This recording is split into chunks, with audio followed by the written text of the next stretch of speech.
on everybody, this is Martin Stokes here. And this is Dean Scurry. And I am a traveller. And I'm a countryman. Welcome to A Traveller and a Countryman podcast. Okay, so in this episode, I'm interested in going back a little bit.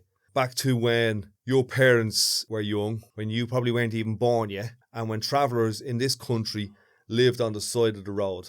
It was around the same time that there was legislation in this country, the Itinerancy Act and so on, around 1963. And I'm just interested in, is there any stories or any information you have about that time in Ireland?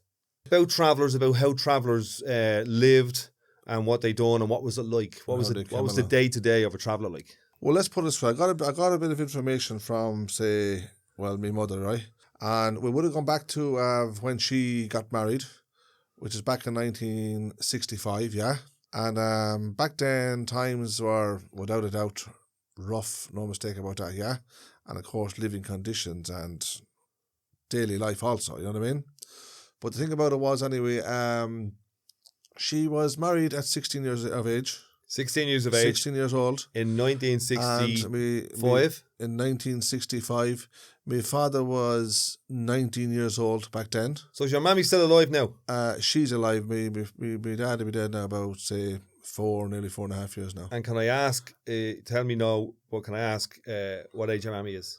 She's 73 now. She's 73, but as I said, she was married at 16 years of age, yeah? And does she live where you live? She lives where I live now, yes. Oh, happy days. So some of the information that you have about what happened then, you got it straight from her mouth. Well, yes, that's right. Perfect. Because obviously it was way too far back for me to know, like, you know what I mean? Thing about it was, anyway, married at 16, my dad was 19, and they lived in a tent on the side of the road, basically. It was an arranged wedding. You know what an arranged wedding is, yeah? Right, you do, yeah. I do know what it is. So you have, let me see can I explain it. You've got two families, yes, and the heads of the two families, the daddies or whatever, yes, they spot, if you have a son, you're going to go to the other fella, back the other then, daddy, yes, and get a woman, and vice versa. Well, even worse again, when my mother's say her wedding was, as you call it, her wedding was drew down. That's what they call it. Her wedding was drew down. Yeah, drew down. That's what they call it. Yeah, yeah. But when her wedding was arranged, she was at home. What does drew down mean? Let's go back to drew Drew down. down mean that the wedding was matched. Okay. If you understand. And what do you mean then? She was at home. She was at home when say, let's say my father asked a wedding, basically. Even worse again, probably the two older, say, both of my grandfathers now would have been. Yeah, now, okay. Yeah. God rest them, yeah. So your daddy's mammy and your mammy's mammy? Yes. Yeah, my father's father and my mother's father, they, at the time, basically would have arranged the wedding, if you know what I mean. And so she was at home, basically didn't even know she was getting married. This is her words, right? And 16 years of age? Yeah. And what part of the world were they in? So I'll tell you where they were. They were in a little village called Mohill. In County Leitrim. And they were living... was it all the one camp? No, they were in camps, but they were in different camps. Like they were no more than 3 or 4 miles away from each other, basically. And of course, as I said, the wedding was drew down anyway. It was arranged, and she was at home. And next then, when say, of course, her parents, which is my grandparents, come home and told her she was getting married, so she didn't really have a clue about it. Did she know what marriage was? Well, at 16 years of age, she probably would have knew what marriage was, but I don't know if she would have been, if she was actually interested in even getting married at that age, if you know what I'm saying. Yeah. And of course, she was probably told Probably didn't realise it was a lifelong contract. Then. Well, she did in the end. But they got married anyway, and of course, whatever, I don't know, would it be weeks after? I think back then, the weddings, when they were drew down, as you call it, drew down, weddings arranged, that they could be married in a very short space of time. And I don't think it would have been months. I think it was weeks, being honest about it. Bish, bash, bosh. So there would have been very little preparations. I think it was all about just going to the church, getting them married, and literally sending them home. So in her case, yes, she was sent home. the day of her wedding, she was told that her and I think is one of her other sisters. So that was the traditional honeymoon in Mohill in 1965. Well, I tell you what the honeymoon was now. The honeymoon was an ass and cart. You know what an ass and cart is? Yeah, a donkey and a cart. Well, yeah, but you know the flat traps they call them, yeah? Yeah. I think that's what they call them now. We don't see much of them now anyway. But so she was told to get onto the what do you call it? The cart, if you like. Yeah. Her and the sister, and just make their way home. Now home mightn't have been a mile away or whatever, I don't know. But they lived in a tent. Now there would have been other family at home, like there would have been a bigger there was a big family there, like. So sent home from the church. Sent home from the church. Yeah. And then on her way home, what do you think happens? Some young lad was throwing stones from a hedge, Yeah. from a ditch as we call it, and got her one right in the side of the eye. Your mammy. So she got a lovely present on the day of her wedding. That was a honeymoon present. Yeah, she got a black eye on her way home from the church, just after being married at 16 years of age. Wow. But that was her. That's what happened there. And would the men have been? The men have gone out for a drink or down the pub or anything like that? The parents did. So hold on, your mammy didn't go out celebrating. She had to go back to the tent. She had to go home to the tent. And the parents went out celebrating.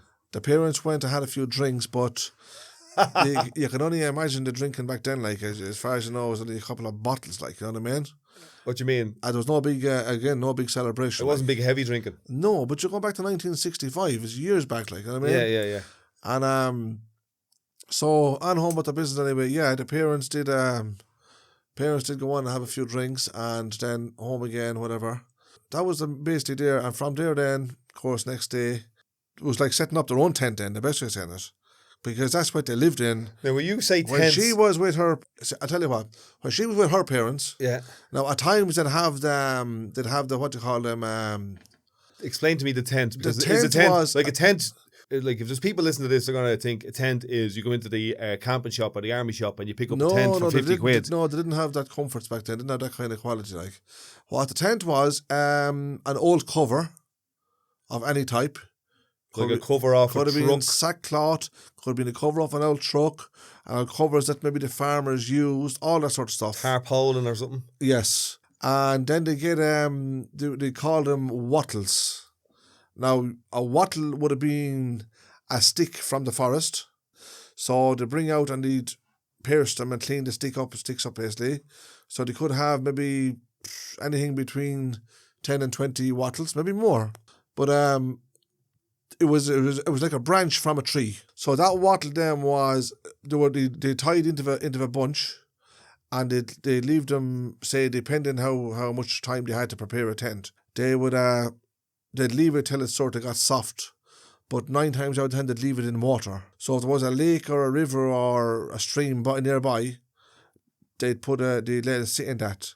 Like you would do with like. So when the wood got soft, then they had no bother bending the wattles like you can see how the shape of tents are these days, right? Yeah. Obviously they're round. Oh, so those wattles would be the poles of a tent. They would be like the poles to hold the structure, the cover up. Yeah, so they'd be sunk on both sides through the grass, say there, whatever. So it's like what you do with willow if you're making if you're weaving a basket or something like that. You'd wet it, you'd keep it wet so it'd bend and it wouldn't snap. Well, it's probably an old thing, yeah. Yeah. The other thing is some of them would have barrel top wagons, which would be horse drawn. Fancy. Well, if they had anyone that had one back then, of course, yeah, they had something good, like, you know what I mean? Same story. They'd actually make them themselves. The travellers used to genuinely make them themselves. Yeah. And the same story again. They get the materials. Only this time, this was on wheels, wooden wheels. You know what I mean? Like what most people would think is like an old traditional wagon. Yeah, that's just but the fact that they were all handmade. Like the modern wagons today, I'm not saying there is modern wagons. There is one or two around, like, you know what I mean? And the wood on them that would be used, chances are it was factory wood. Yeah. No, I'm not saying that for sure. Yeah. But they'd be in very good. You could see them in very good condition and well carved, if you know what I mean. and all maybe tree hit timber kind of stuff. But back then they had to use the same story.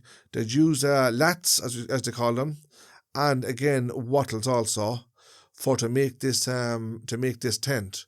But it was to make this wagon. Yeah. But it was still handmade. So every bit of it, the whole lot of it. Every bit of it was handmade. Yes. Probably no suspension on it, just there wooden wouldn't wheels. be no suspension. Wooden wheels, as you said. And drawn along by what? A horse? Everything was literally made out of wood, yes. And then, as you said, a lot with the horse would drag them for wherever they go on. Times they mightn't move very far. They could travel 3, 5, maybe 10 miles. So this, how many years ago is this now? 1965, yes. 60 years ago, yeah. And from 1965 up. But also then probably beforehand, naturally beforehand, because yeah. we're only talking about my mother here in this sense where... But I am saying is that it wasn't... This is not just about, say, my mother or, say, my grandparents on both sides.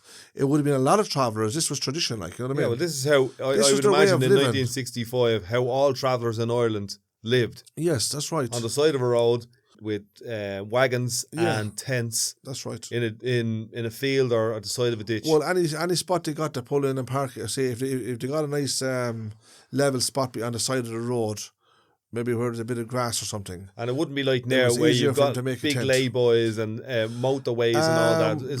Let's put it this way: if they were travelling back then on the roads, and they happened to spot a layboy, but the thing about it, the roads back then there probably was no. That's what I'm saying. There wouldn't be layboys, motorways, even dual carriageways were a new thing then. Probably going back that far, there probably wouldn't be. Maybe the very, very odd just little spot in of the road. Sure, the main road when I was a young man, the main road to Derry or to Belfast or to Galway was single lane, double lane sometimes. Yes. No dual carriageway really.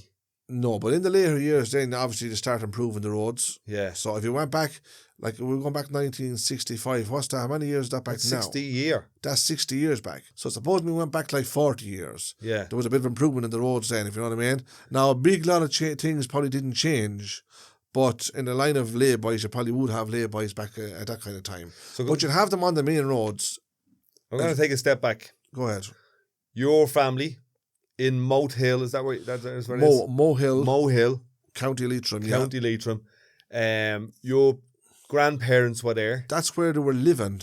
So, now, ask me where they came from. I do not know. You don't know. But I know that I'm being told that's where they were living back then. And your mammy doesn't know. Well, I didn't ask her that question. All right, well... Yeah, I didn't ask her where they came from before this, like, you know what I mean? So at that time, they had a camp there, and your grandparents' family name was what? On your mammy's side? On my mother's side was McDonough. Yeah. And her parents... Sorry, her mother's parents... Obviously, her father's parents were McDonough, but her mother's parents were Haney. Haney, yes. Yeah. So you're... half McDonough. Yeah. I'm Stokes, half McDonough. And then back Haney then to on my Where does Stokes side. come from? That's your daddy's. Stokes is my father is obviously Stokes. Yeah. And of course his father was Stokes. But his mother was McDonough also. Okay. Which is my grandmother again, basically. Yeah. So I never heard Haney before. No, Haney I don't know if it's a big population in travellers. Yeah. And again, I don't know where that name emerged from, as a fellow would say. You know Stokes is a big name. Stokes is a big name, yeah. Obviously, McDonough is a big name. Although you have names, you still have, let's say, for instance, how do I say this? Take McDonough, right? Yeah. You still have different breeds of McDonoughs, if you know if it makes any sense. Yeah, it kind of does. You have Stokes again. You have different breeds of Stokeses. You know, different breeds of whatever Collinses, whatever names, say, there's lots of names of travellers, you know what I mean?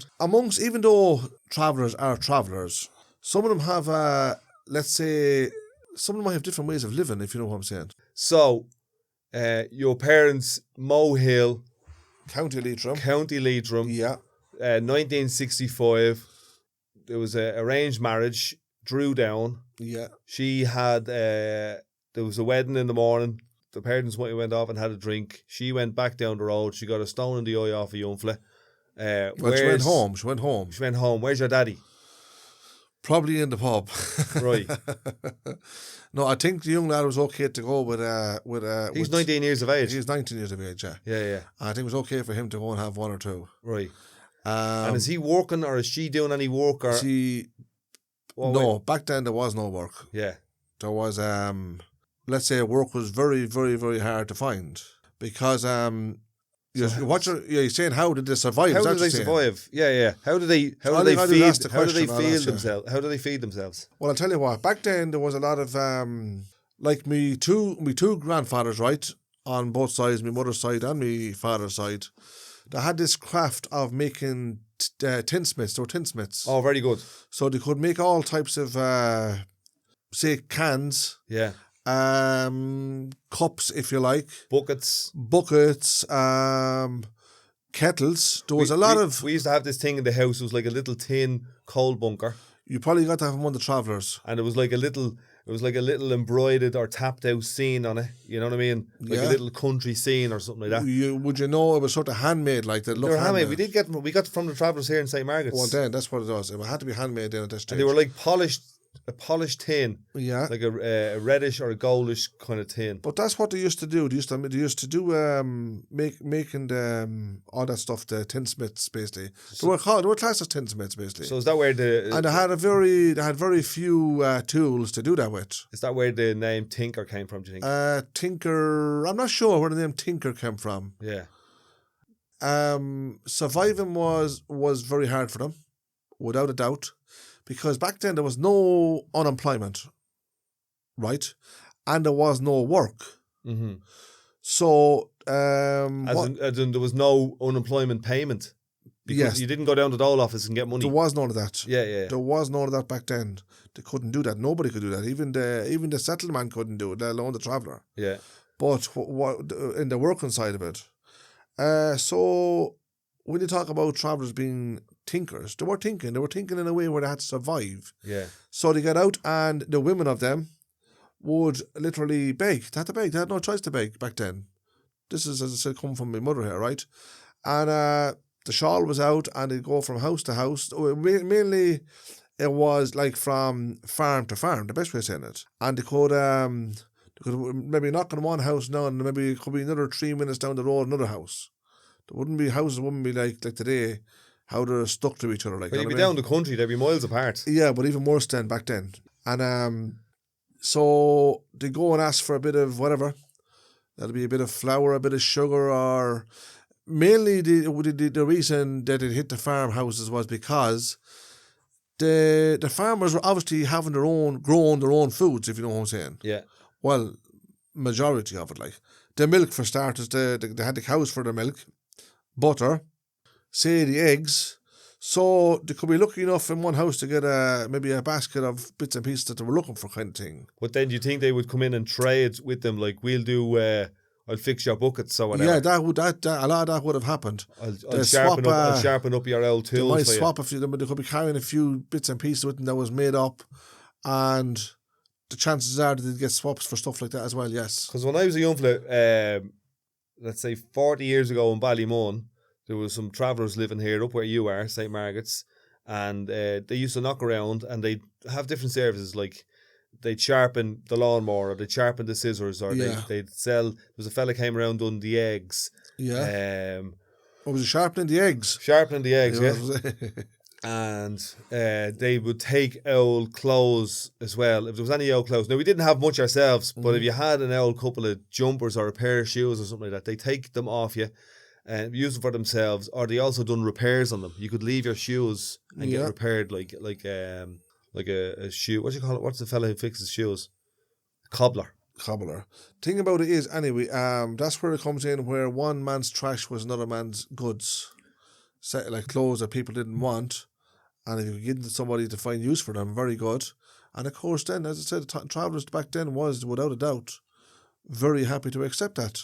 Yeah. Because it was their means of living. So they didn't have any choices. Even if they didn't like even going from door to door begging. Yeah. They didn't have a choice like only do that. Yeah. Because there was no other way of providing for themselves or for their families. Well, it's how they lived. It's how generations after generations lived. Yes. It wasn't like they had a different way of living. It wasn't like they were all working in factories and then decided we're not going to do this anymore. No, it's How they right. lived was on the side of the road. How they lived was they travelled. They went from town to town. They went from camp to camp. What I can remember was that up until a certain point, as you call him, the countryman had great respect for the travelling man. The countryman, yes, at the time he would have, yes. Well, let's put it this way: if they mightn't get the same respect in every house, but the house that they did get respect was obviously decent people that was looking after them, Yeah. helping them out in a sense where someone's coming to your door, and they're like whatever they need, food or they need clothes or whatever it might be. So tell me more about what your mammy told you. From when she was a young one, from what they done or What happened what she then- remembers. No, in the later years, then what happened was she ended up then basically after a while, him and her moved. They went on and moved over to England. Right. So then my mother's parents, which is my grandparents again, on the mother's side, they moved into a house in County Leitrim, in Mohill. So your mother and father went over to England. Because they had a big family still, you see, they say the grandparents. Yeah. So my mother and father, as a young man and woman, moved over to England, and over there, my father. So hold on, where did they go in England? Like they were moving from place to place. They would have been like around Leeds, Liverpool, Manchester. So similar to what my parents were doing. There's probably 20 names of places I could That's mention. what my man and dad done as well. Birmingham. They were married. They went off to Manchester, Liverpool, Places like that, Wales, London. Yeah. But the main reason, some places were a bit easier and some places were a bit tougher. Well, the main reason they would have moved to England back then was because my father was looking for a bit of work. Yeah. And he got work over there. He started working on the building sites. But then, depending how long that would last, and if the work was finished, then he'd move along somewhere else and find. It's a very similar story to my father. That's what he done. That's what my ma done. She worked in like a hotel in Wales, and my dad would have worked in building sites in Manchester. Right. Yeah. Well, this I know this for a fact. This happened anyway, because he would have been with one of his uncles was over there, and say one or two more friends over there also with him, and they all used to work on the one building site back around that time, like basically, yeah. You might say life was a little bit better for them because when they got over there, they weren't in a caravan then, they got into a house. You see? Okay. So that was a bit of a change. And then, of course, it was sort of the later years then we say... So they would have no experience probably in a house. No. Little experience working. No, they're only kids. No, because my mother at this stage wouldn't have lived in a house. Yeah. My father didn't live in a house, he lived in a tent. There was no such thing as a caravan back then. The only caravan was what I told you, the barrel top wagons. Yeah. Back then. So they had to say that's what they would have lived in as well as the tents. And where was the house that your ma and dad lived in? That would have been in England. Yeah, where was that? I wouldn't really You know. don't I know. know that they were in different parts of England. Yeah. And I mentioned a few of them there, but they were in other parts of England also. Yeah. So the chances are that they didn't stay long in one place, because it would have been dependent on what kind of work he got. So if the work was finished, they had no choice to move along somewhere else, wherever the work was again. And where was their... And this was happening for a long time over there. They were moving all around, even though they were in England. While they were there in England, where were their folks? No, I'll tell you what happened then, yeah. Me father's father and mother, God rest them as well, they moved to England. I think it was in the later years now. It could have been anything up to 2 to 4 years after. Now, I'm not 100% sure, but I know sort of in that kind of time. And they moved to, I think they moved around, I think it was Bradford they moved to in England. And, of course, they got into a house. So that was a change for them from... Now, on the other hand, and then they moved from there again back to Ireland again, basically. And, of course, it was back into tents again and horse-drawn caravans. We call them the wagons. The barrel top wagon. Now, by this time, My other grandparents, God rest them, were in a house in Mohill then. Okay, yeah. So they moved into a house, but they spent their entire lives in the house then. They spent the rest of their lives in that house. And that's kind of where we get the And they had a big name family Settled there. Traveller. Yeah, that's right. You could say It was around that time. Yeah, well, you could say then they became settled travellers, yeah, because they settled into a house, of course. Yeah. Although they were still travellers. Yeah. Because as their families grew up then, they started moving along, moving all around Ireland in caravans. And then a lot of them ended up in England then also. But then they would have been over and back to and from England, and probably still are. And, they are still using caravans. Yeah. So it's very, very hard in a sense to get, what did they say? You can take the man out of the country, but you can't take the country out of the man, is it? That's the one, yeah. Something like that. So it's the same with a caravan. Yeah. Travellers will, let's say, when I say always be in caravans, right up to now, travellers are in caravans. So I'm in a caravan myself, and basically all my life in a caravan. And there's something obviously about a caravan, because I know a lot of settled people and they have caravans down in the country in different caravan sites, and they love it. I'll tell you, there's a little break down to Bettystown or down to Cortown or something like that, and it's the highlight of their year, like. Yeah, that's right. I know what you're saying. There's them sort of holiday camps all over the world now. Anyway, yeah. We go to them in France every couple of years, like. Yeah, but you don't class yourself as travellers. No, but when you do go in there into the caravans, it's nice. No, I'll tell you what's nice about the caravan. You're saying there, you just said there's something good about the caravan. Yeah. What's good about the caravan is the freedom side of it. So you have that sense. You can move when you want to move. A house, of course, you can go out of your house and go where you want also. But there's something about the caravan that gives you that much more freedom.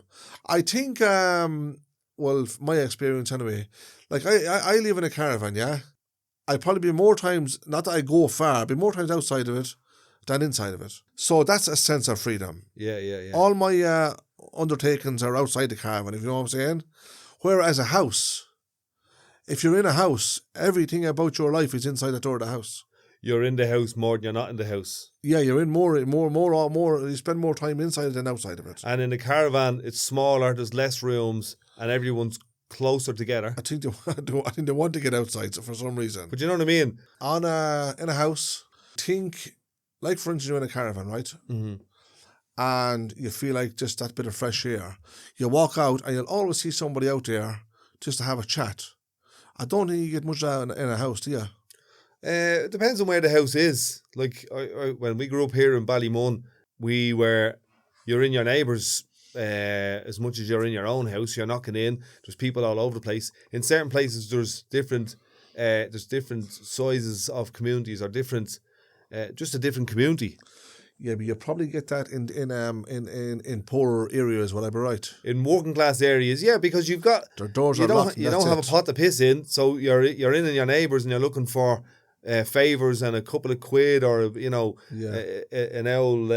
bit of bread or whatever like that. Yeah, definitely. When I grew up here in the 80s, it was all about close knit families and communities together. Yeah, it's kind of similar to what I would get if I went on to like a camp or in a halting site. We're all on top of each other, but it was good crack. Yeah, but that'd be down to I think to the poor side of life. Yeah, being honest about. And I think in the poor side of life, there's more generosity and more caring about each other. Whereas you go into an area, this is with all due respect, you go into an area there and people's doors are simply closed. They don't want to know anybody. They don't want to mix with anybody. They don't want to help anybody. There's a lot of that stuff. Yeah, well, I've seen both sides of it now because I grew up in Ballymun and I lived in a few different places. But right now, I live behind like a gated community where it's all like middle class people in their apartments, and basically they get up, go open the door, go to work, come back from work, close the door, and that's it. And there's not much mingling. There's not much chat beyond what's going on, hello, is that your dog, basic stuff. It wouldn't be like I get more community out of going onto your site and having chats with you than I would I get more community in a week on your site than I would where I live now in a year. Because you're in a yuppie posh area, is that it? Yeah, it's a very middle class area. It's like behind a gate. It's one of those gated communities. So basically, people are more private and keeping to themselves a lot.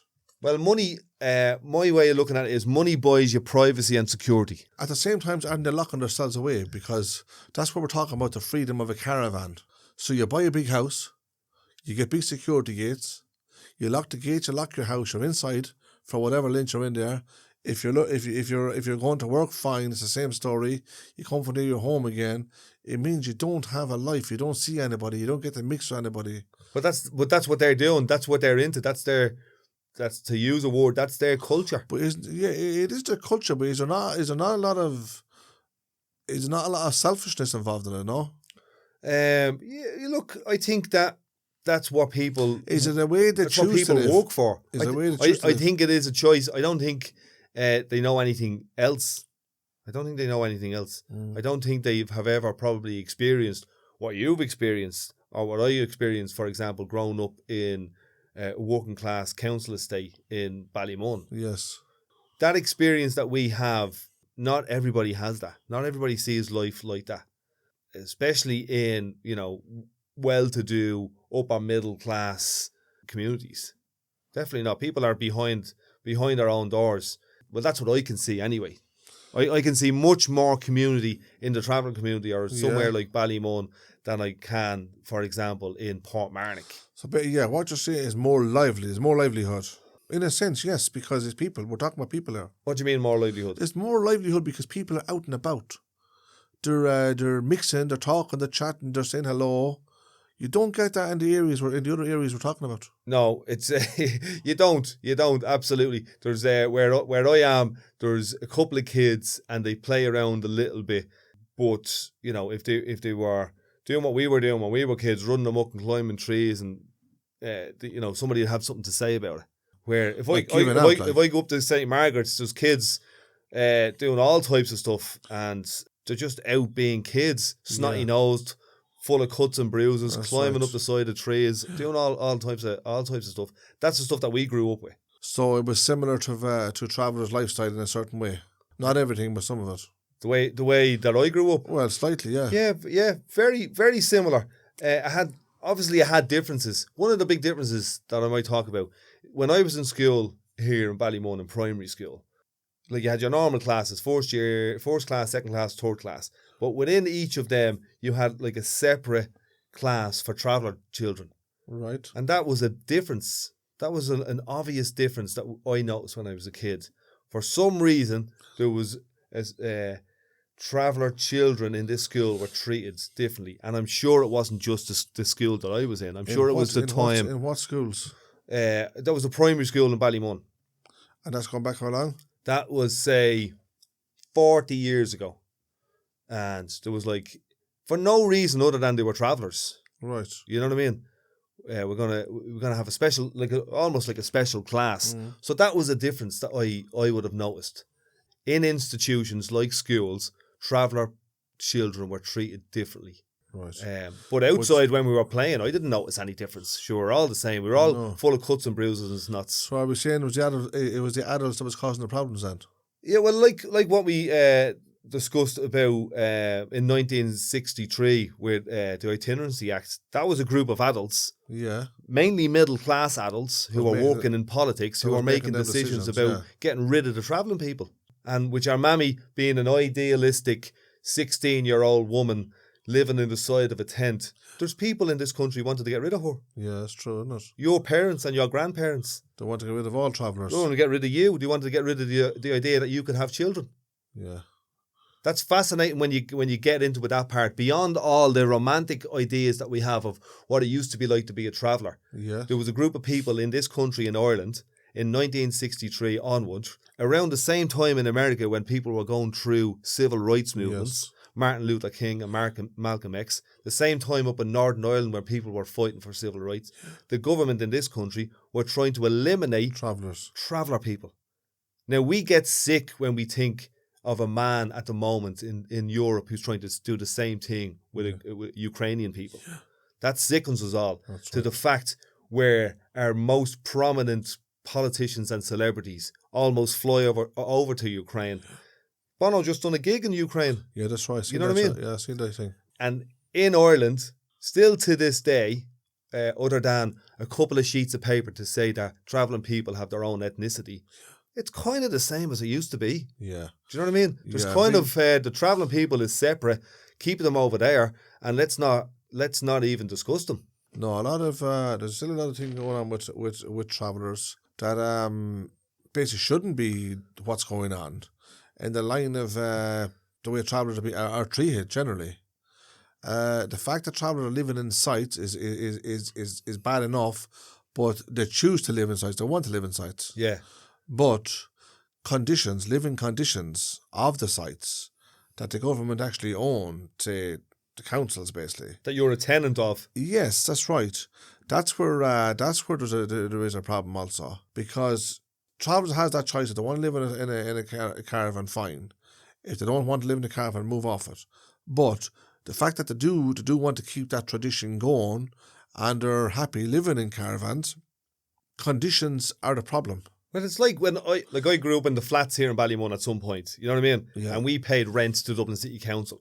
And we held up our end of the bargain, Yes. paying rent. And the travellers do the same. And travellers do the same. But it seemed like the council and the state didn't hold up their end of the bargain. That's right. You know what I mean? When it comes to keeping the place maintained. Keeping it maintained, treating people differently just That's because of the area you're from. You know, almost having two separate societies. That's One right. is, you know, travellers and working class people, and then you have kind of what was called the middle class or the educated class. Yeah, that's right. Yeah, well, it boils back down to one thing, which is called discrimination. Yeah. It is.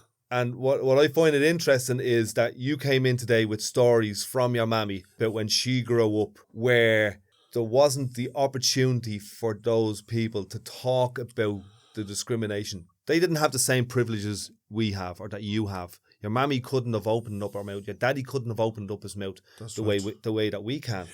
And it probably wasn't spoke about. There was a load of stuff back then That's right. that wasn't spoke about. Discrimination is just one of the things. That's right. And it's probably not as bad as it used to be, but it is an ongoing thing. Too bad this day and age that travellers are still experiencing this. At the end of the day, travellers are a part of Irish society. We are Irish people, like. And no matter what we think or what we choose not to tune into, they're not going anywhere. No, We that's can right. ignore them, just like we could ignore the fact that there is cliffs over in Galway called the Cliffs of Moher. But they're right. not going anywhere. No, that's right. The Giants Causeway isn't going anywhere, even if the tourists don't turn up. The travelling people is not going anywhere. No. No. Travelling people are here to stay. They're part of us. They're part of Irish society. I think a lot of it comes from because of the way travellers choose to live. The basic fact is that they choose to be travellers, and that's it. There's not a big lot of difference in what they do, basically.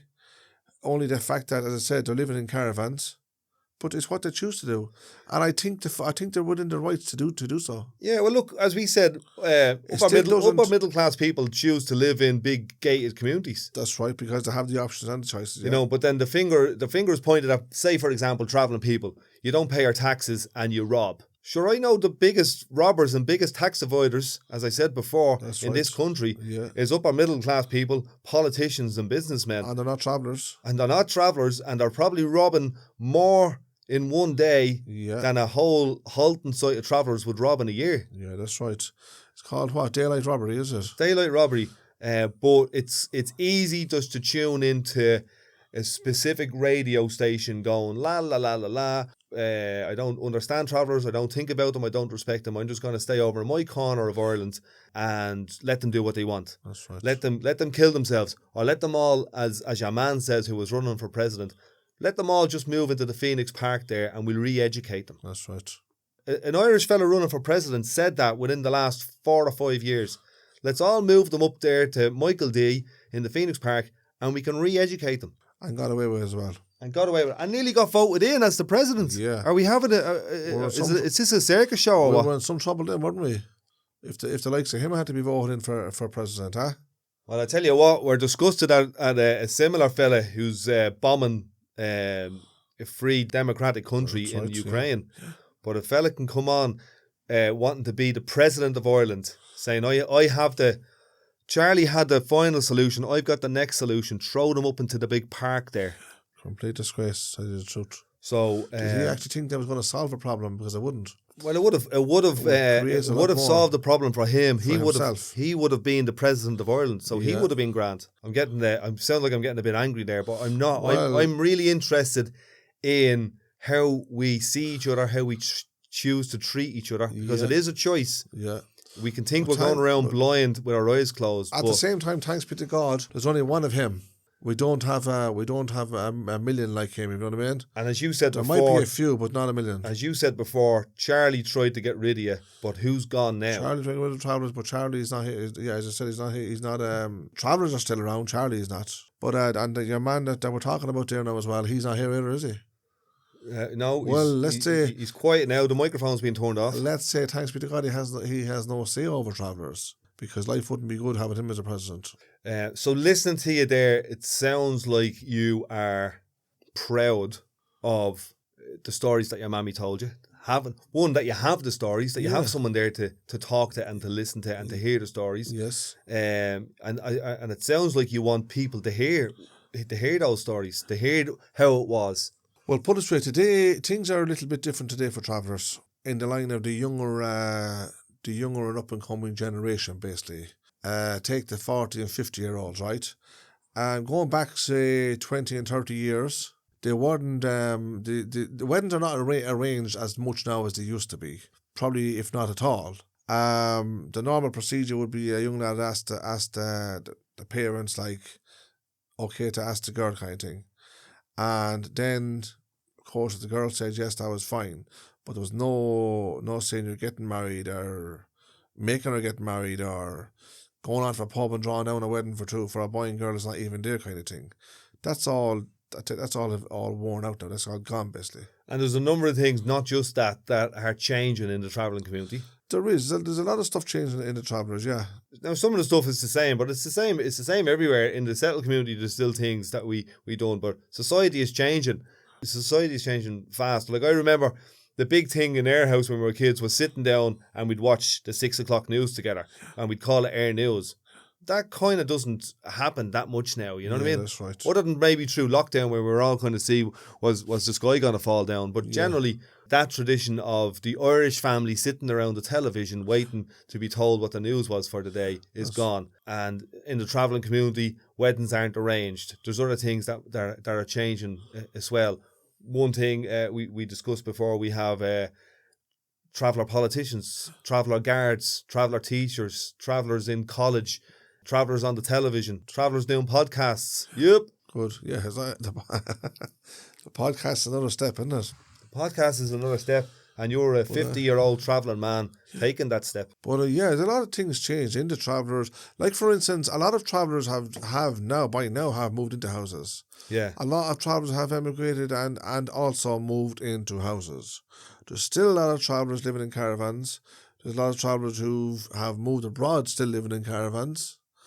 And basically, it is tradition still, the best way of saying it. Yeah. And I don't know if it's ever going to change because, say the older, let's say the old breed is how would you say it? It's hard to explain. For them living in caravans now, for the last, say, 30, 40 years, well, that was a step up alone because, as I said, they were living in tents and living in horse-drawn caravans, which was bar-top wagons. Alone then, for them to move into a caravan, such as a mobile home, it was a liberty and a comfort and a progression in life. Yeah. And then for that caravan to be on a halting site, and for that halting site to have plumbed water. Not to be getting moved along, like back to where my father and mother got married. Yeah. Going back there for a second, it would be they could be in a camp on the side of the road and might can get 2 or 3 days out of it. Okay. And the local guard would come along and tell them, look, you have to move along. If they got a couple of weeks out of one spot, they were delighted. They were doing very, very, very well. Considering Was there a guard station nearby or one thing or another like that there?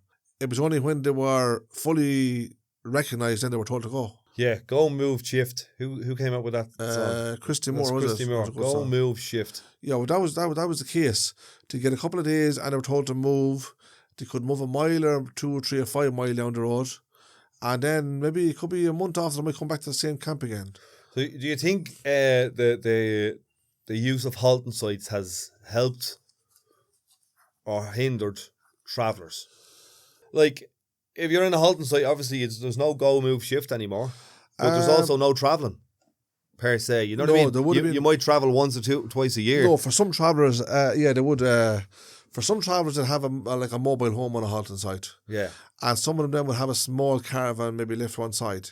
Okay. So if they felt like they wanted to move along for a couple of months or a couple of weeks or whatever, they hook on a small caravan and go on, but they come back to their base then. Oh, very good. So now that left the mobile home and the halting site left them with a base. So you got the best of both worlds almost. You can Like, get on, for instance, you can get they on the could- road, but you're still somewhere that you could feel a bit secure for a couple of months. Yeah, they could get into a small caravan and maybe hook on and even go to England for a couple of weeks if they wanted to. Yeah. Just a couple of weeks, say, and back to their base again. What's going to So England? travelling, it's the fact that the travelling thing was still stuck in them, like, if you know what I mean? What's going to England like for you? Say for you as a travelling man, what do you get out? Like if I was going for a week or two, like. Yeah. It's only a break away from home. Yeah. And would you be going over just moseying around, or would you be going over to families and friends? No, I'll tell you what it is. See, there'll be a lot of you might call holiday camping parks over there. Oh yeah. Holiday parks where you can.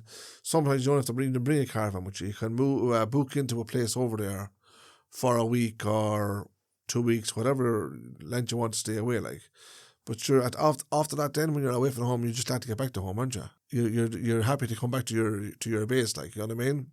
But yeah, again, it's a breakaway from home, yes. Yeah. And as I said there, if you're going on a holiday, you would class a holiday as going to somewhere abroad, like, you know what I mean? Where's the first somewhere abroad you went? Lourdes. Oh, very good. In France. That was back in 1993, which is like 29 years ago. Is that like I would imagine like a religious pilgrimage? Well, Lourdes is where Our Lady appeared, and basically we went there. We were only a couple of years married. Oh yeah, it's a religious. It's a big pilgrimage ground. People come from all over the world to Lourdes. Yeah, where Our Lady appeared, and for me it was me and my wife back then. Back then, me and my wife went together. We were only a couple of years married, and it was a brilliant experience for us. So then our getaway, we went to Lourdes then after that, a few times after that, and he spent a week over there basically.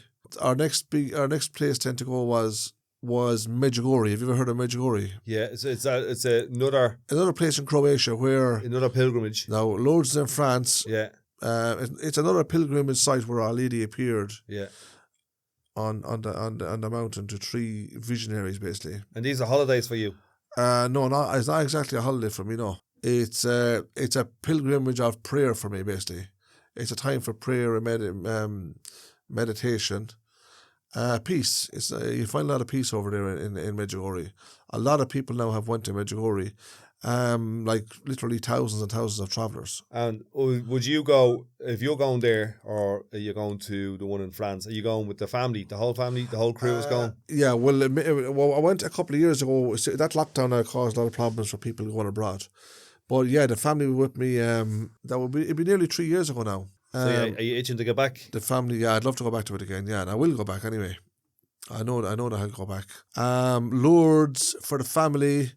I went back out to Lourdes back in 2009. Sorry, in 2009 I went back out to Lourdes. We went out in a motor caravan. So we were still in a caravan basically, but it was a motorhome, camper they call it.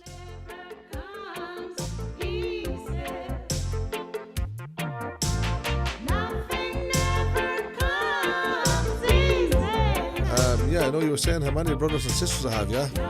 Yeah, I have 5 sisters. 5 sisters, yeah? And 6 brothers. So there's 11 children from your parents. That's 12. That would be 12 altogether. Oh, and you. I forgot about want you. to be going back to school, don't you? Huh? In my house, there's six. I thought I was only the traveller didn't have the education. yeah. That was very me. good. So there's 12 of you. 12 of us in the family, yes. Wow. So the oldest would be 55. Right. I'm 50. Yeah. Are you the second oldest? How would I know? I'm 50. Right. There's like we'll say the two brothers oldest. Tom Brother Anthony. Martin's counting on his fingers, by the way. Yes. There'd be 5, I think it's 5 older than me altogether, yeah. Okay. Yeah, there's 5 in family older And than can I me. ask if they're all alive? Yeah, all alive, yeah. Oh, wow. And Thank God. do you see them, or where do they live? Basically, some of them lives, one of them lives where I live. Some of them are actually living in houses now. Okay. Yeah, and say my oldest sister lived down in County Meath, Trem. Basically, my other sister is living in Navan, County Meath. Yeah. So yeah, they're basically all over the. And you get to see them, chat to them. Well, sometimes yeah, but it's very hard these days when you have a big family of your own. 12 of them. Wow. Yeah, but it's very hard to see, as you call it, family every day. Yeah. When you have your own family. Yeah. Do you know what I mean? Yeah, but okay. So I'm asking very personal questions here, and I know, especially for a traveller man, Yes. asking personal questions is probably not the done thing, especially from a countryman. Yes. Because my experience is traveller people are kind of very private. So I'm asking you questions. There's 12 of yous. Your mammy's 75 years of age. Your daddy's passed away. He died at 71. He died at 71 years of age. 71 he died, yeah. When was that? Basically 4.5 years ago now. 4.5 years ago. So, yeah. So you've got brothers and sisters around the country, some of them living in England. Mainly in Ireland, basically. Mainly in Ireland, and some of them living in houses. That's right, yeah. And you're the 5th oldest. Yes. Or 6th oldest. Yes. Happy days. And what was it like growing up with all them? Were you all living together? Yeah, we all lived together basically in a caravan, yeah. We would have had 2 caravans, like. Okay. So. And where was that? The lads would have been sleeping in one caravan. Yeah. And of course, the girls would have been in with my parents in their bigger caravan, like. So the mammy and the daddy in a big caravan with all the girls. Well, yeah, they'd be securing the girls, like. Oh, very good. That's how it is with travellers, like. Very you know what I mean? protective of the girls, more protective of the girls than the fellas. Well, absolutely, yeah, without a doubt. All travellers are the same way when it comes to girls. Yeah. They shield the girls every way they can. Basically. I think that's kind of the same for all, say, traditional married couples. If they have girls, yeah, the tendency would be to protect the girls more. Yeah, I'd imagine so. Yes, but I think in the travelling community, I don't know what the right word is. It's a different level of protection. No, yeah, it is a different level because it's like saying the boys have more freedom, kind of thing. Yeah. Not to go on and do what they want to do. I'm saying like the boys would be more out and about looking for a bit of work and like maybe out driving or hanging around with their mates and stuff like that. Whereas girls, no. So I'm going to throw a phrase out here that you might have heard before, and let me know what you think about it. It sounds like it's a man's world in the travelling community. Not in a father's eyes, no. Yeah. He would be more. As a father myself, straight up, I'd be more concerned about my girls than I would about. What I'm saying is, it's a man's world. The boys can go off and do whatever. No, not do whatever they want. No, you still keep track of them in a sense where like not that you know everywhere they're going or what they're doing. You'd still be on track with them, kind of thing. Girls, what I'm trying to say here is, boys would have more freedom than girls. Yeah, boys can go and mix with boys. Boys can get into a car and drive off and maybe whatever they want to do, go play football, go play a pool, go and get a bit of food, like dossing around with other young lads, you know what I mean? Yeah. But we wouldn't be inclined to let our girls do them things. No, absolutely not. So can I ask a question? That boils back to being more protective of the girls. Say you have a 20-year-old, say you have an 18-year-old traveller boy with a car. Yes. Would you have an 18-year-old traveller girl with a car? No. That wouldn't happen. No, would that happen in England? I don't know I'm not saying it wouldn't happen, because I can't speak for everybody, you know what I mean? Yeah. I can't speak for every traveller, but I can tell you that every traveller I know are protective of their girls, without a doubt. Yeah. And basically, you're saying there, would you see girls, 17-year-old girls going around, traveller girls, in a car? Yeah. No, I've never seen it. Never seen it. No, I don't know if it's happening in parts of the world. I've never experienced. I've never seen it. No. And that's because of it's not because they can't drive. Well, it is. It's not because they can't drive. No. Yeah. The chances are they don't know how to drive. Okay. But it's not just because they don't. It's because parents don't like letting their girls maybe too far out of sight, if you know what I mean. Yeah. Because we're living in a world of, let's say, begrudgers and judgers, if you want. Begrudgers and judges. Judges mainly, yeah. Yeah. Because it's very easy, like for. Are you talking about within the travelling community or in general? There's not, for some reason or another. There's not. I don't know. I can't speak for the whole world. I can speak for, say, like I say, a certain amount of travellers. Yeah. But it's for instance, like young lads, as I said, they have that freedom of going where they want to do, and sort of people don't look upon them as much. But if a girl, for instance, a girl say walks out the gate of a site and decides to go for a wander, which it won't happen. I know it won't happen. Yeah. It doesn't happen. They're inclined to be talked about. Okay. Yeah. If you know what I'm saying. I do know what you're saying. Yeah, that would be so there would be conversation and rumour within the site about that girl because she is wandering not about. just in the site, maybe probably any part of the world where there's travellers. Yeah. So yes. So and I can imagine now it's like you're protecting a girl's reputation also, if you know what I mean. Yeah. Mainly, kind of, you know now. So obviously, look, every parent wants what's best for their family, but yeah, mainly the girls. Yeah. So it boils back to. So what? There's a question. What about the boys' sometimes reputation? it's a hard. Sometimes no, you obviously you are concerned about a boy's reputation. Yeah. But somehow people don't talk or wouldn't judge a boy as much for whatever reason as a girl. Yeah. Do you get what I'm saying? Yeah. And now when you say people, do you mean men and women? Or just, let's say in a countryman's world, you might say girls are more vulnerable to society. That's maybe what I'm trying to say. Yeah, absolutely. Like there's probably words that I don't want to use, if you know what I'm saying. Like there was a case here last year where there was a woman out running and she was on the canal and she was attacked. She was murdered. Yeah, that's right. Yeah. So now let's say the girl kind of exposed that there is a vulnerability there. There is, yeah. The girl might be the weaker. How would I say, the weakest link in a family. Okay. And I'm not saying that for sure. I'm saying I just can't find the right words to say why we like to protect our girls more. She would be more vulnerable to attack, I think. Not the weakest link. The weakest link. I don't mean in that sense, no. The weakest link suggests that she's weak, but vulnerable to attack. No. Yeah, you're right. Yeah. It's just a mixed up conversation, being honest about. Yeah. There's words there, but I can't find the right words for that. And I think part of the reason we're doing this podcast is because I know there's a lot of stuff that, a lot of conversation in the travelling community about stuff like this, especially about young girls, that maybe doesn't happen as often as they could, and the words mightn't be there.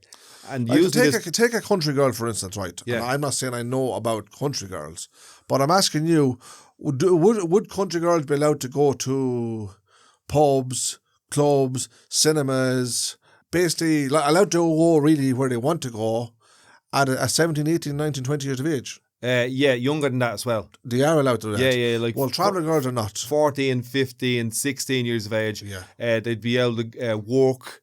A 17, 18-year-old girl. Sorry, go on. A 17 or 18-year-old girl would be able to go to college, get a car. Country girls. Yeah, country girls. Right. So what I'm saying now as a father, I literally don't let my girls out of my sight. Yeah. That's been honest. It's not because I don't trust me family, basically. It's because I care so much and I'm so protective of them. There's so much wrong and bad things happen in this world. Yeah. You know what I'm saying to you now? I do. So and you don't let them out your site, but it sounds like you also don't let them off the site. I don't let them off the site, but I'll bring them everywhere. Anywhere they want to go, I'll bring them, in a sense where myself or my wife is with them. Like a chaperone. Well, if you want to use. Wait, I don't want to put words in your mouth, but I'm Myself just trying to and my explore it wife with will you. always be with my girls and always have been. We wouldn't let them go anywhere on their own, without a doubt. There's no And mistake when about it. does that I don't know when it stops. stops? It stops. It stops I'm gonna when suggest you right. when there's an It arranged marriage. stops when you stop worrying. But for me, I never stop worrying, so it's probably never going to stop. When girls get married, Yeah. then they have the husbands to say, Protect as the fella said, go on and do what they want in life. You know what I mean? Yeah. So So is that hard? Yeah, You probably haven't had that situation yourself yet, but is that hard? in what way? Or have you? Have you been in the situation yet with your children where one of the girls has gone off and got married? I have two girls married. And what was the point in you where you kind of had to let go or release them? What was the point in protecting them? What was that feeling like? Letting them go. Yeah, letting them go. Now we're getting somewhere. You missed them. Yeah, you missed them. When you get them married, no mistake. But you're no longer there. You're no longer the number one protector, the big silverback gorilla. No, but you still care about them and you still worry about them. Yeah. But also, when they're married, do you know what I mean? Of course, the husband is there to look after them as well. Like, do you know what I mean? Yeah. But I don't know. It's just a strange. Actually a strange conversation because sometimes the answers are not there for it. Yeah. You ask yourself, why are we so protective? Are we too protective? Is it fair to be tying, say, being too protective?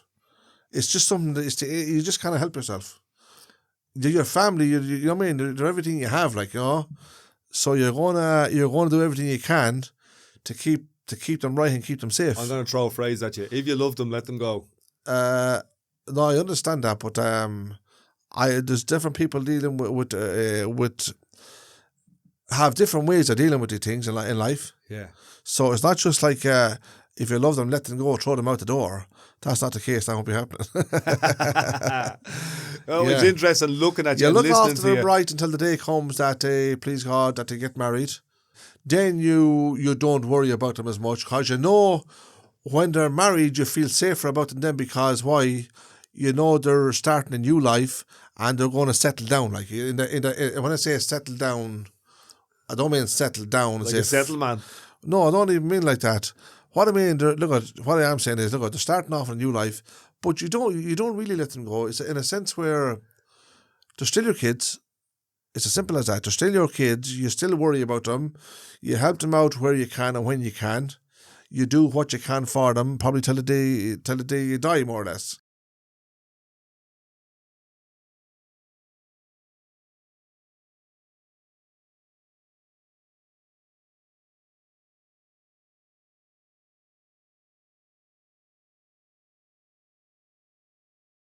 I was in church there basically a few weeks ago, right? And there's an old lady and she's 87 years old. Yeah. Now she's a living saint, right? Very genuinely lovely old woman to be around because she's full of wisdom. Okay? So you can learn a lot from her basically, all through the church again, yeah? And she had a bit of a fall there not too long ago, yeah? Yeah. And she sort of hurt herself. Anyway, so she's taking things a bit easier. She was helping out Gray in the church. So I met her there a few weeks ago in the church and, of course, was talking to her for a few minutes. And somehow she brought up the conversation about family. And she said to me in a very low and lonely voice, she said, Martin, she said, you know that family, she said, takes your life away. Yeah. So I sort of knew what she was talking about, but I wanted to, sort of hear what she wanted to say. So I said, in what sense? She said, I'm 87 years old, she said. Now, she has a daughter of 60 or 65, something like that anyway. Yeah, it's mad, isn't it? Yeah. So she said, you never stop worrying about them, she said. Yeah. Your life is based on worrying about them. That's what she told me. Now she's 87 years old. Yeah. She hasn't stopped worrying and she won't stop worrying. She said, I'll worry till the day I die. Every moment of every day So, for the rest of her life since she had those kids, she has them in her head and her heart. Yeah. And she's thinking about them. But not just thinking about them, she's worrying about them She's also. worrying about them. Yeah. I'm really blown away and happy that you've had discussions like this, and I'm just seeing you getting into it and more animated and relaxing in these podcasts, and just this is the Martin that I know. It's the unscripted Martin. It's the free flow conversation, and I think that that's one of the most fascinating things about It's what good to we're have, doing here. it is good to have the conversation, but at the same time, I don't want to be offending anybody. So I'm sort of talking from my own experience as well, you know what I mean? And But I also know, I know a lot of travellers who sort of live the same way, very protective of their families, especially their girls. Yeah. Now, I don't want to go back all into that again. I want to But go it's a back into it fact. for a second, because you said when she gets married, she goes off. What happens? Because I know what happens in the settled community if a girl doesn't get married. Yeah, If a traveller girl doesn't get married, yes. where are they? What do they do? Can I ask that question? Well, let's put it this way. There are probably questions I don't want to answer. Yeah. Because at the moment, my two older girls are married. Yeah. So I don't want to. I don't want to answer that question because I don't want to offend anybody else. Yeah. Like there probably is people there with who has girls. I don't know. Yeah. I can't speak of anybody or point a finger at anybody. I don't know these things. What I am saying is I wouldn't be in a position to answer that question because, as I said, my two oldest girls are Well, married. let's say a traveller fella.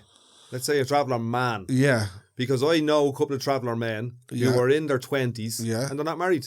Yeah, because the traveller young lad seems to somehow I'm not saying in a sense of taking life easy. He seems to be more laid back. Some of them, not all of them. Yeah. Some of the traveller young lads are more laid back now because they want to get out there and work.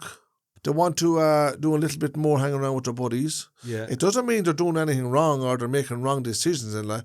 They're probably setting themselves up in a better way where maybe preparing themselves better for marriage, like, you know what I mean? So like years ago, young lads, even including myself, would have been married at 17 and 18, maybe 19 years old. Nowadays you have young lads, as you said, 20, 21, 24, 25, that kind of age. And that's not saying they won't get married. That are like single, basically, yeah. And in the settled community, And you have through no lads who fault or are no- in their mid-30s Yeah. at home with their mammy still playing the PlayStation. Well, there you go then, see? But go back 30 years ago, young lads were more inclined to be married at 18, 19, 20 years of age. So I think across society that's changing.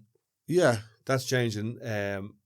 It's different. I know, like, my kind of first serious relationship was like 20 years of age. Nearly getting married and buying a house and all that. What age was it for you when you met? I was basically your wife. I was 19 when I got married. Yeah. Just a couple of months shy of 19.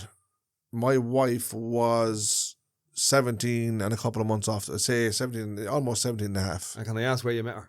I met her in. She was actually living in Blanchardstown. Right. In a house or a in a caravan. In a caravan. In a caravan, yeah. And was that arranged or did you just? No, it wasn't arranged. I basically went and asked her. Went to her parents basically. Yeah. Myself and say my father and mother was with me. Okay. We went out there. We were living in Ballymun. You were in Ballymun. She was in Blanche. she was You brought your Blanchetown. mammy and daddy over to meet her Went mammy and out daddy. and we asked, of course, didn't ask her directly. We asked Hold on. probably Hold get on. off a broom or a brush or a pan or something. But That's funny. we of course asked the parents. The parents asked the parents. You know what I'm saying? Can I ask you how you knew she existed? You can, yeah. I actually only seen her once, matter of fact. You're going a bit red there now. No, I know that, but sure, that's life, isn't it? I seen her once, and it wasn't long after than before. Well, of course, I knew, say, of her family. My parents knew her family, and Can I ask her family her name? parents obviously knew my family, who they were. Her family name, she was O'Donnell before she got married. Before we O'Donnell. got married, yeah. I'm asking loads of personal questions here. Yeah, but don't get carried away there, no, won't but you? I'm not. But it's really interesting. So thanks for answering. them. Yeah, that was it. That was 31 years ago. 31 years ago. Yeah. So you weren't going out with her, No, and you seen her once, and then you asked for the marriage. You asked her parents for the marriage. yeah. Wow. but I knew of her family, if you know what I'm saying. Yeah, you knew of the O'Donnells and Blanchardstown. Yes, and my parents knew her parents well, basically, very well, like. Yeah. But So you were the one who made it was the best thing decision. I ever done. Was it? But That's lovely. yeah. But that was like that's how it happened. So I asked, and of course, the wedding goes on, as you call it. No, hold on. The First wedding of was all, she said yes. Yes, that's And what I'm then saying. you went, you. No, I'll tell you how it works is that if a boy wants to ask a girl, he'll ask, say, either his father or his himself will contact the girl's father, ask for permission to ask her. Yeah. So if everything is okay, then of course he's got to go and ask her, doesn't he? You can put the shotgun away. Yeah. And then that's how it is today again. Still, like Is it? yeah, is that there is really now there's no arranged weddings and travellers. But is there I don't know of any travellers now that's having arranged weddings. is there dating? No, not on my clan. Not in your club, but in No. Travellers, would you know of dating in Travellers? No. Without giving anybody's business away. Seriously, no, I don't know of a lot of travellers who actually allow their girls to date. If a boy wants to ask a girl, he's got to do it right. Ask the parents and go and ask. Then, if the parent says yes, of course it's okay to ask her, or they'll probably mention to the girl if she says yes or no. If it's no, it's going to be embarrassing one, of course. Is it easy to take, or is there any kind of animosity? Well, or I can't fight answer or that anything? question because I don't know. I don't know. It depends. You got a yes. I got a yes. Thanks, God, yeah. If a young lad, it depends how. Maybe it probably all depends how much a young lad likes a girl, or Yeah, how well he knows the family, or you know what I'm saying, yeah. or like how long he's planning to ask a girl and stuff like that. So in the So it's still not an arranged wedding, if you know what I'm saying. no, it's not an arranged wedding. What it is Like there has been weddings in the past with travellers years and years ago, where the travellers they'd be in the pubs drinking, yeah. and they come home and tell whatever the boy and the girl, you're getting married. So that's Who am I getting married to? You don't even know who you're getting married to. So this has happened. is that mainly gone now? It's gone, yeah. Yeah. It's gone. And now it is the traveller boy would talk to his parents and then talk to her Maybe parents. let the parents know he wants to ask a girl, and then, of course, his parents, either himself or the parent, the father would contact the other father and say, look, my young lad wants to go over and ask a girl, or then, of course, they mention to the girl, and if the girl says, well, whatever. So there's generally no dating. It's straight in, no kissing, married. No, not just ask her, and if she says yes, start preparing the wedding. Start around the wedding. And when do you meet her? Well, it depends when there would be an engagement.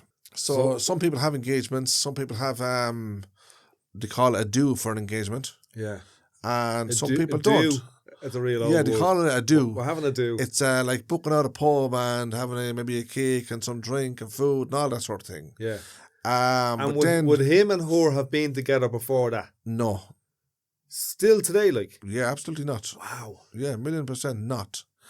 Then say they'd have the engagement, then say of course exchange whatever engagement rings, and then the next thing is the big day, the wedding. Because that's not how it is. Do you find all that strange? You do. Well, it's definitely not how it is in the settled community or the countryman, the way you So call how it. is it in the countryman's way then? Just to be clear, you call countrymen. We don't call ourselves countrymen or settled people. We But you're a just, countryman to me. yeah, I know that. So, but just to be clear, how is it in?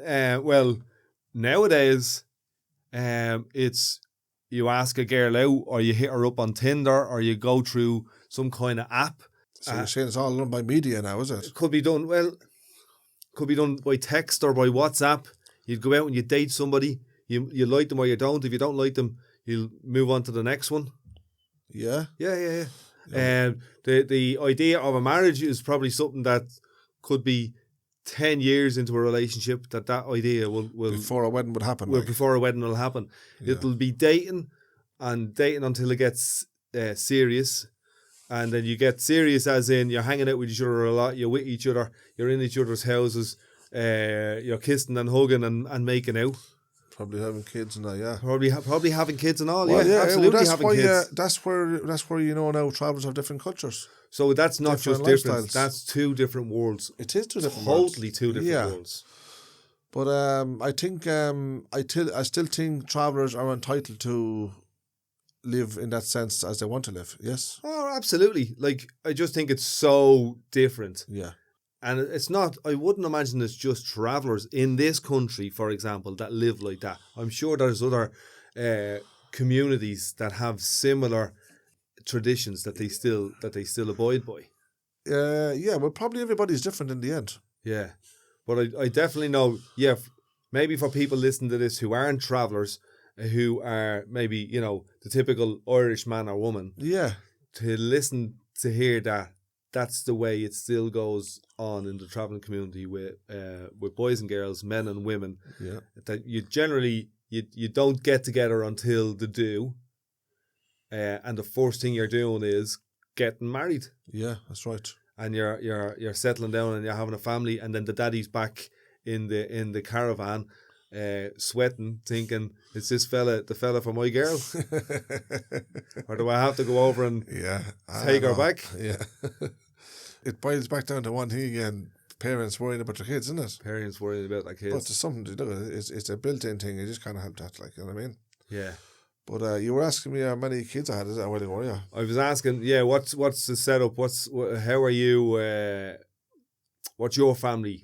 How many's there? I have 9 kids. 9 kids, yeah. 9 kids, yeah. I've 4 girls and say 5 boys. So it is still a big family. But that's just it's a traveller thing, probably. It's what they would call a Catholic family. Yeah, yeah, that's right. The big families. Big families, That's yeah. true.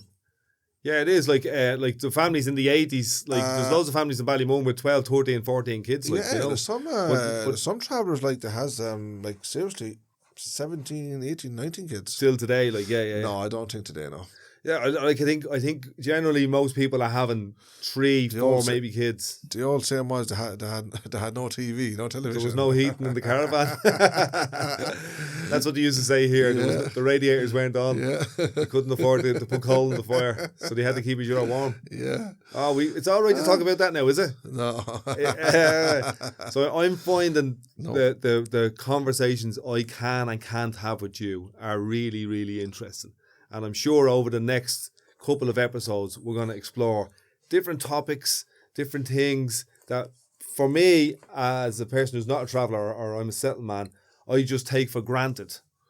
Like, that's why I said before, I'm fascinated by the parts of the travelling culture that are the same and that are different to settled culture. Yeah.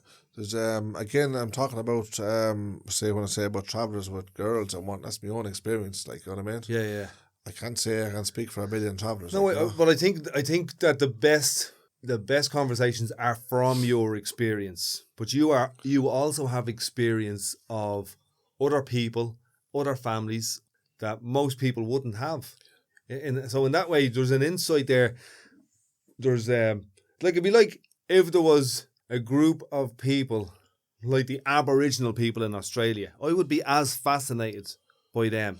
About their story, their life story. Their story, about how they live, about what's important to them, what values they have. It's all back to again to the one thing, all different cultures. Yeah. And different ways of living, yes. But yeah, I think everybody's story is interesting, isn't it? Yeah, and I think one thing that I find is, here's an example. I was doing some talks with people from Northern Ireland. Okay, now I say Northern Ireland like it's a whole different world away, and it kind of is and kind of isn't. These were Protestants and Unionists and Catholics and Loyalists, right? Yeah. And there was some kind of animosity where, we can't talk to them, they're not the same as us, and we have a whole history and we can't talk about each other. But anyway, we got a load of people together in Ballymun and a few different places. It was around the time when there was a lot of Brexit talk, and there was a lot of possibility that it might kick off in Northern Ireland again.